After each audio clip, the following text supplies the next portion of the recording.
अगर आज मैं भी पढ़ी लिखी होती तो मैंने मोहल्ले में हो रहे कंपटीशन को जीत लिया होता और अच्छी खासी मोटी रकम जीतकर आपके हाथ में थमाई होती माँ। बड़ बोली, ज्यादा मत बोल। जितना तेरा कद है ना उससे भी 50% कम बोला कर। इस घर में ही क्या, हमारे खानदान में किसी भी औरत को पढ़ने की इजाजत नहीं है। देख तेरी बड़ी भाभी मधु, ये भी कहाँ पढ़ी है, इसके घर वालों ने भी इसे पढ़ने नहीं दिया। तो अब आप बाकी लोग जो करेंगे वही करोगी? पढ़ना सिर्फ लड़कों के हाथ में है। किताब, पेन, पढ़ाई ये आदमी ही कर सकते हैं, क्योंकि उन्हें तो आगे जाके कमाना है। औरतों को तो सिर्फ बेलन, झाड़ू और पोछा यही करना है जीवन भर। और तेरे इस कंपटीशन को जीत कर मुझे नहीं चाहिए पैसे। मेरा बड़ा बेटा सागर अब कमा रहा है और छोटा बेटा तेज भी अपने कॉलेज की पढ़ाई के बाद कमाएगा ही। तारिणी, तू तो बस अपनी बड़ी भाभी से खाना बनाना और घर के बाकी काम करना सीख ले। सच में आप सबकी सोच ना जमीन में धसी हुई रहेगी लाइफ टाइम। न जाने क्यों मैं इस घर में पैदा हुई। ऐसा नहीं बोलती तारिणी। तारिणी रोकर अपने कमरे में चली जाती है। पाठक परिवार में आज तक किसी भी लड़की ने पढ़ाई नहीं की और सिर्फ लड़कों को ही इजाजत दी जाती है, लड़कियों को नहीं। बिंदु के 2 बेटे होते हैं। बड़ा बेटा सागर जो एक अच्छी नौकरी करता है और उसकी बीवी मधु है, और छोटा बेटा तेज जो अभी कॉलेज में अपने लास्ट ईयर की पढ़ाई पूरी कर रहा होता है। बिंदु और यशराज ने कभी अपनी बेटी तारिणी को पढ़ने नहीं दिया, जिसकी शिकायत वो आज तक करती है। तेज को अपने कॉलेज में प्रीति नाम की एक लड़की से प्यार हो जाता है। प्रीति, वो दरअसल मुझे ये बात तुमसे बहुत समय से कहनी है। कल इकोनॉमिक्स के क्लास के बाद मैं तुम्हारे लिए रुका भी था, लेकिन तुम चली गई। बोलो ना तेज, क्या हुआ, क्या कहना है तुम्हें?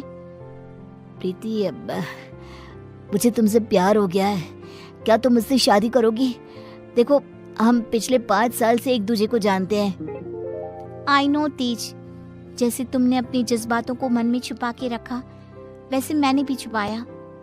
मैं भी तुमसे प्यार करती हूँ, लेकिन मैं तुमसे शादी कैसे कर पाऊंगी? क्यों? कौन रोक रहा है हमें?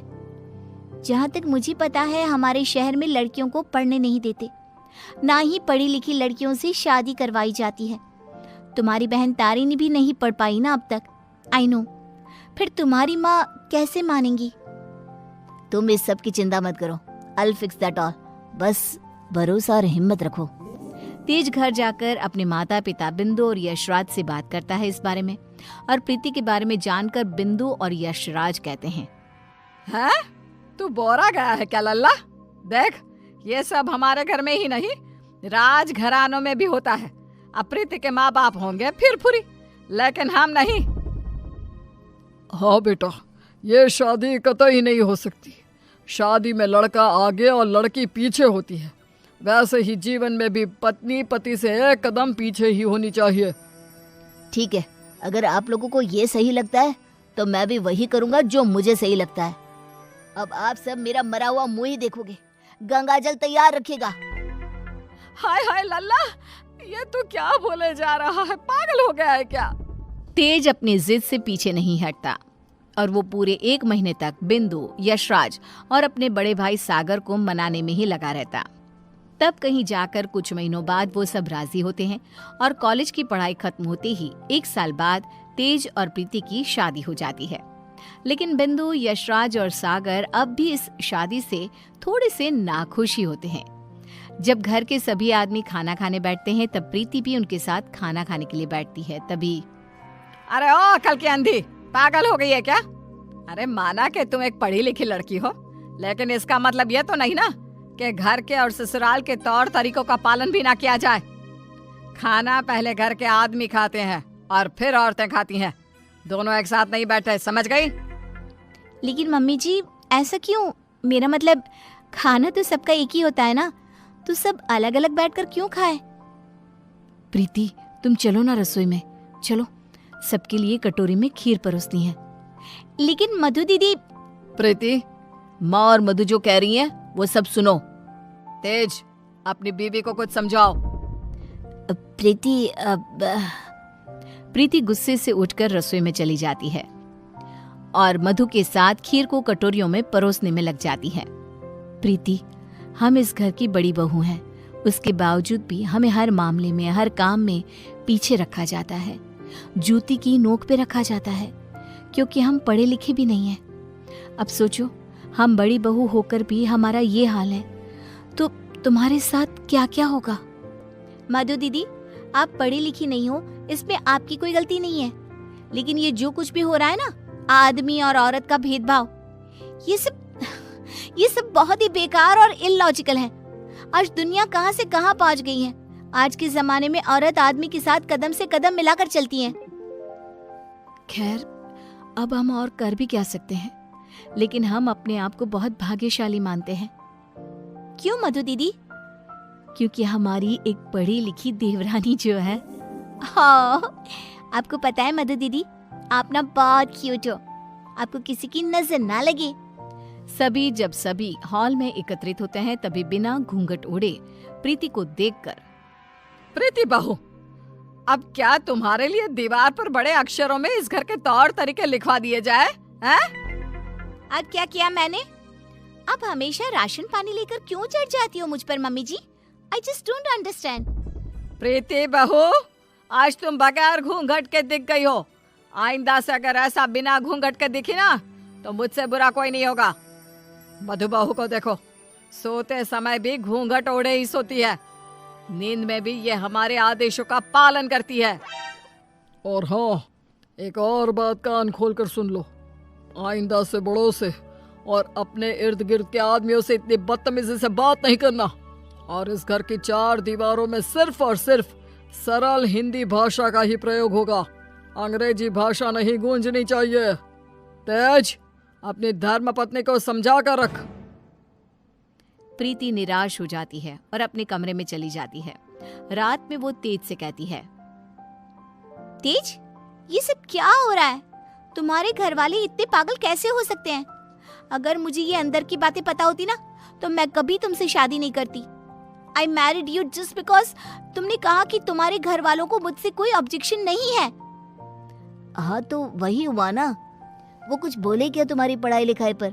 अब बाकी कुछ रूल्स रेगुलेशंस है घर की लड़कियों और बहुओं के लिए, अब उन्हें तो फॉलो करना ही होगा ना। आई नो वो थोड़े बहुत गलत है, लेकिन अब हम और कर भी क्या सकते हैं। एक दिन जब यशराज दूध वाले का हिसाब कर रहा होता है, तभी ये 3 हफ्ते जुलाई महीने के और 2 हफ्ते अगस्त के, तो कुल मिलाकर पूरे हुए।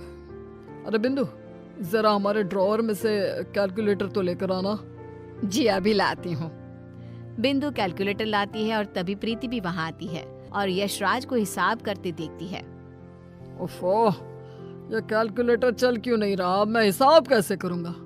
5 हफ्तों का हिसाब मिलाया जाए तो बनते हैं 680 रुपए, क्योंकि हमने 3 रविवार और 4 मंगलवार को दूध नहीं लिया था रघु भैया से, तो उस हिसाब से यही हिसाब बनता है। मैंने अपने माइंड में ही 1 मिनट में कैलकुलेट कर दिया है। प्रीति बहू, तुझे 1000 बार कहा है ना, रसोई में ही रहा कर।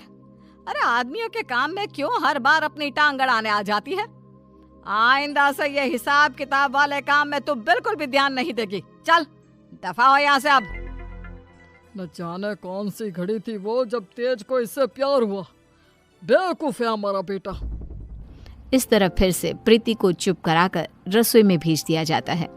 कुछ दिनों बाद प्रीति जब बाजार से घर लौटती है, तब वो घर पर सबको मधु पर चिल्लाते हुए देखती है और मधु बेचारी फूट फूट कर रोई जा रही थी। सब तुम्हारी गलती है, तुम्हारी वजह से ही मैं बाप नहीं बन सकता कभी। पता नहीं क्यों आई तुम मेरी जिंदगी में। पनौती हो तुम, पनौती। लेकिन सागर जी, डॉक्टर साहब ने कहा है कि आपके अंदर कुछ मेडिकल इश्यूज है, जिसकी वजह से आप कभी बाप नहीं बन पाएंगे। अब इसमें हमारी क्या गलती है?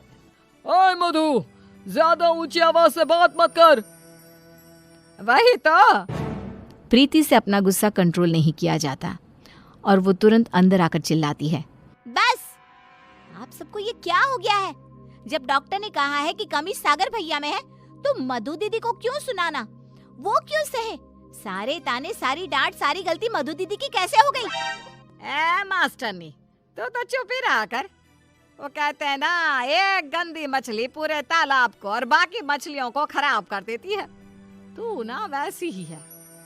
तेरी वजह से ही ये मधु बहू भी उल्टा बोलना सीख गई है। नहीं माँ, ये सरासर गलत है। गलती सागर भाई की है। नहीं, मधु में ही कोई दोष है। हमारे बेटे सागर में कोई दोष हो ही नहीं सकता। ये मनहूस मधु कुंडली मारकर बैठ गई है हमारे सागर के जीवन में। मधु दीदी, ये आपके हाथ पाँव पर निशान कैसे? बोलिए। सागर जी ने हमें बहुत मारा प्रीति, हमें बचाओ इन सब से, ये सब बहुत बुरे हैं। मधु प्रीति के गले से लिपटकर रोए जा रही थी। सागर गुस्से में आकर मधु पर हाथ उठाने जा रहा था कि तभी प्रीति उसके पास जाकर उसका हाथ पकड़कर मोड़ देती है। मेरा हाथ। एक आदमी अगर गुस्से में शैतान बन जाए तो एक औरत क्रोध में काली का रूप धारण कर लेती है। समझ गए सागर भैया? और आप सब, अरे एक बार ध्यान से सोचिए, दिल से सोचिए ना।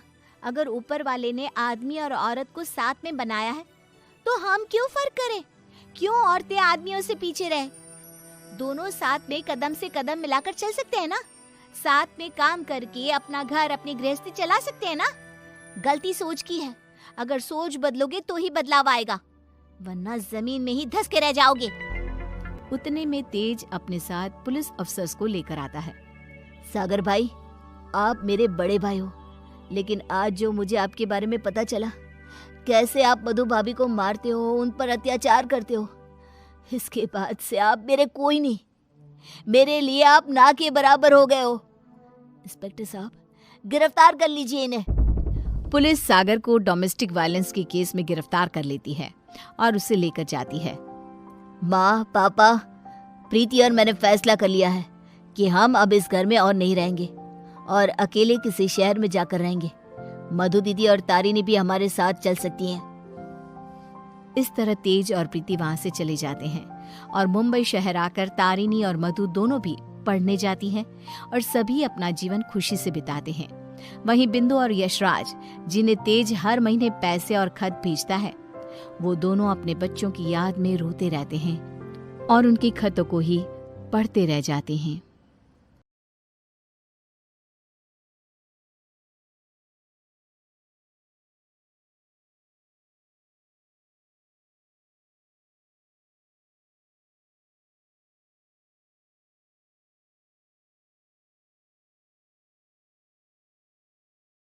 फिटनेस वाली बहू। चंद्रनगर गांव में सुगना अपने बेटे रमन के साथ रहा करती थी। कुछ ही दिनों में उसकी शादी राधा नाम की एक लड़की से हो जाती है। राधा फिटनेस को लेकर बहुत ज्यादा सजग होती है और वो घर के बाकी लोगों को भी दिन भर फिटनेस टिप्स देती रहती है। बहू, आज तो मुझे आलू पूरी खिला दो। नहीं माँ जी, उसमें बहुत ज्यादा फैट और कोलेस्ट्रॉल होता है। आपको तो मैं आज प्रोटीन सलाद बनाकर खिलाऊंगी। कुछ दिनों तक तो सब ठीक लगता है, मगर धीरे धीरे सुगना और रमन दोनों ही राधा की इस आदत से परेशान होने लगते हैं। राधा, मैं मानता हूँ हमें फिटनेस के प्रति सजग रहना चाहिए, मगर बाकी की चीज़ें भी खानी उतनी ही ज़रूरी है। रोज़ रोज़ प्रोटीन सलाद थोड़ी ना खाया जाता है। आपको तो खुद तला फला खाना है, माँ जी का तो आप बस बहाना बना रहे हो। देखो जी, जो आप खाते हो आप वही बन जाते हो। अरे मुझे ये सब ज्ञान मत दो राधा, मैं बस ये कहने की कोशिश कर रहा हूँ कि हर चीज़ खानी ज़रूरी होती है। तेल और घी भी खाना ज़रूरी होता है एक मात्रा में। खैर, तुम नहीं समझोगी। कुछ दिनों बाद तीज आने वाली होती है और सुगना अपने दोस्तों के लिए तीज पार्टी रखती है। अरे बहू, आज तीज है और मैंने कुछ सहेलियों को खाने पर बुलाया है। कुछ अच्छा सा उन सब के लिए पकाना। ठीक है माँ जी। शाम को सुगना की सब दोस्त आ जाती हैं। सुगना सबको अपनी बहू से मिलवाती है। अरे वाह सुगना, तुम्हारी बहू तो बहुत ही खूबसूरत है। सिर्फ खूबसूरत ही है या गुनी भी? अरे नहीं नहीं, मेरी बहू बहुत ही संस्कारी है, घर का सारा काम भी खुद करती है। थोड़ी देर सब गप्पे मारते रहते हैं, फिर राधा टेबल पर खाना लगा देती है। खाना लगा दिया है मैंने, आप सब खा सकते हैं। सब लोग टेबल पर आते हैं। अरे ये सब क्या है? आंटी ये पालक का सूप है और वो स्प्राउट सलाद। वो सब तो ठीक है बहू, मगर खाना कहाँ है? आंटी यही खाना है, इससे हेल्थ भी बनी रहेगी और आप सबकी उम्र में तो यही खाना ठीक रहता है। हमारी उम्र मतलब? अरे हम कोई बुढ़िया थोड़ी ना हो गई हैं। अरे ओ सुगना, अगर खिलाना ही नहीं था तो हमको बुलाया ही क्यों? सब मूड खराब हो गया तीज के दिन, चलो यहाँ से। और ये सब बोलते हुए सब औरतें चली गई। अरे ऐसा क्यों किया राधा? मैंने बोला था ना कि कुछ अच्छा बनाना। तुम्हारे फिटनेस टिप्स हर जगह अच्छे नहीं लगते। आज तुम्हारी वजह से सब मुझे इतना सुना कर गई। जाओ अब वो पालक सूप और सलाद खुद ही खाओ। उधर रमन भी राधा की इस आदत से बहुत परेशान हो जाता है, क्योंकि वो रोज उसके टिफिन में कोई ना कोई सलाद बनाकर देती और दाल देती। और एक शाम जब रमन ऑफिस से लौटता है तो अचानक गुस्से से आग बबूला हो जाता है। राधा, ओ राधा! आ रही हूँ, चिल्ला क्यों रहे हो? चिल्लाऊंगा ही ना, आज ऑफिस में मैं बेहोश हो गया था। अरे मगर क्यों? अरे तुम जो फिटनेस के नाम पर रोज ही सलाद और दाल देती हो ना, टिफिन में उससे मेरा पेट नहीं भरता और मुझे वीकनेस की वजह से चक्कर आ गए। मगर उसमें तो प्रोटीन होता है। हर चीज लिमिट में अच्छी लगती है राधा, चाहे वो फिर प्रोटीन ही क्यों ना हो। उसके अलावा भी सबकी मात्रा खाने में जानी चाहिए। मैं तो बस आप सबकी सेहत के लिए ये सब करती हूँ। अरे इतना भी मत करो, हमें खुला छोड़ दो थोड़ा। थोड़े दिनों बाद एक दिन जब सुगना मंदिर से लौटकर आ रही होती है तो अचानक से गिर जाती है और उसकी सब उंगलियां और हाथ पैर जोर से अकड़ जाते हैं। कुछ लोग मिलकर उसे घर छोड़ जाते हैं। घबराई हुई राधा तुरंत डॉक्टर को बुलाती है। डॉक्टर साहब, माँ जी को क्या हो गया है? इनका पूरा चेकअप करना होगा। वैसे तो मुझे लग रहा है कि इनको गठिया हुआ है, इतना तो पता चल रहा है। गठिया? बाप रे! हाँ गठिया। इनके घुटनों और सभी जोड़ों में जो लचक, जो चलने फिरने के लिए ऑयल चाहिए ना, वो अब नहीं है। अरे कैसी बातें कर रहे हैं आप? मैं तो इनकी सेहत का बहुत ख्याल रखती हूँ, रोज प्रोटीन सलाद खिलाती हूँ और सूप भी। मतलब ये बिल्कुल भी ऑयल या घी नहीं खाती? नहीं नहीं। अरे कैसी बातें कर रही हैं आप? खाने में एक मात्रा में घी या ऑयल का होना बहुत ही आवश्यक होता है। अगर वो पेट में नहीं जाएगा तो जोड़ों में जो ग्रीस होता है वो खत्म हो जाता है। ओह, ऐसा क्या डॉक्टर? माँ जी ठीक तो हो जाएंगी ना? हाँ हाँ हो जाएगी। थोड़ी देर बाद रमन भी ऑफिस से आ जाता है। क्या हुआ माँ? कुछ नहीं बेटा, बस ऐसे ही गिर गई थी। ये सब मेरी गलती की वजह से हो रहा है, मुझे माफ कर दीजिए आप दोनों। राधा रमन को सब कुछ बताती है। I am sorry Raman. अति हर चीज की बुरी होती है राधा, इसलिए मैं तुमको बार बार बोला करता था। तुम्हारी फिटनेस के प्रति जागरूकता अच्छी लगती है, लेकिन शरीर में हर तरह की प्रोटीन जाना भी जरूरी है। जी आप बिल्कुल सही कह रहे हैं, मुझे माफ़ कर दीजिए। मैं अपने हाई क्लास फ्रेंड के दिखावे और बहकावे में आ गई थी। मैं दोबारा ऐसा कभी नहीं करूँगी और माँ जी का ख्याल डाइट चार्ट के मुताबिक ही रखूँगी। ये हुई ना बात। अब मेरे लिए आज अपने हाथों से देशी घी के गर्मा गर्म आलू के पराठे बना दो, तो ही मैं माफ करूँगा तुम्हें।